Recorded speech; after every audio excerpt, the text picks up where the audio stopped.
Hybrid গাড়ি ব্যবহারের পিছে অন্যতম কারণ হলো যে ফুয়েল কস্টিং কমানো।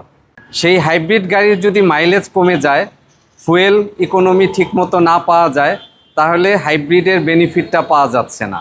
এই হাইব্রিড গাড়ির ফুয়েল বিভিন্ন কারণে কনজাম্পশন বেশি হতে পারে, অর্থাৎ মাইলেজ কমে যেতে পারে।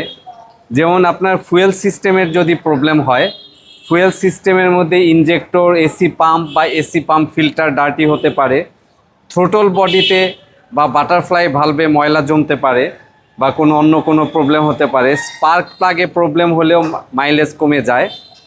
হাইব্রিড ব্যাটারি পর্যাপ্ত কুলিং না হওয়া, এটা একটি অন্যতম কারণ। এখানে অনেক সময় ফিল্টার থাকে বা ব্লোয়ারে ময়লা জমলে হাইব্রিড ব্যাটারির কুলিং বাধাগ্রস্ত হয়। হাইব্রিড ব্যাটারির টার্মিনালে কপার রাস্ট জমে।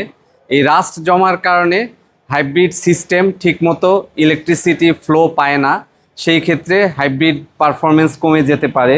হাইব্রিড ব্যাটারি সেল দুর্বল হয়ে বা নষ্ট হয়ে হাইব্রিড গাড়ির মাইলেজ কমে যেতে পারে।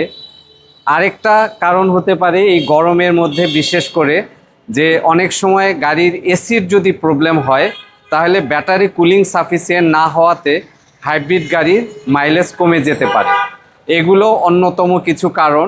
এছাড়া 12 ভোল্ট ব্যাটারির প্রবলেম হলে পরেও, যেহেতু কন্ট্রোল সিস্টেম 12 ভোল্ট ব্যাটারি দ্বারা পরিচালিত হয়, সেই ক্ষেত্রে ওটারও কিছু প্রভাব থাকে, সেই ক্ষেত্রেও মাইলেজ কমে যাওয়ার সম্ভাবনা রয়েছে।